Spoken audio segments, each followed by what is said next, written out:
ಇಷ್ಟು ತನಕ ಮಾಡಿರೋದು ಪ್ರಾಣಾಯಾಮಗಳಲ್ಲಿ ಏನು ಮಾಡಿದ್ದೀವಿ ಅಂದರೆ ಸಹಜ ಪ್ರಾಣಾಯಾಮ ಯಾವ ಥರ ತಗೋಬೇಕು, ಆರ್ 3 ಡೈಮೆನ್ಷನಲ್ ಪ್ರಾಣಾಯಾಮ ಯಾವ ಥರ ತಗೋಬೇಕು, 3 ಸೆಕ್ಷನಲ್ ಪ್ರಾಣಾಯಾಮ ಅಂದರೆ ಏನು, ಎಲ್ಲ ಒಂದೇ.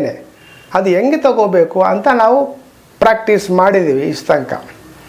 ಅದ್ರ ಜೊತೆಯಲ್ಲಿ ನಾವು ಏನು ಮಾಡಿದ್ದೀವಿ, ಅನುಲೋಮ ವಿಲೋಮ ಪ್ರಾಣಾಯಾಮ ಮಾಡಿದ್ವಿ, ಇಳ ಪಿಂಗಳ ಪ್ರಾಣಾಯಾಮ, ಆರ್ ಸೂರ್ಯ ಚಂದ್ರ ಭೇದನೆ ಪ್ರಾಣಾಯಾಮ ಎಲ್ಲ ಮಾಡಿದ್ದೀವಿ.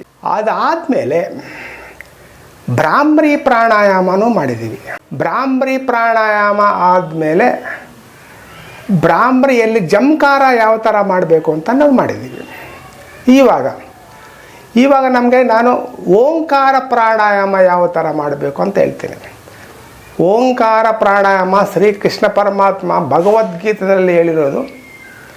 ಓಂಕಾರ ಅಕಾರ ಉಕಾರ ಮಕಾರ ಈ 3 words combine together it will become Om ಅಂತ.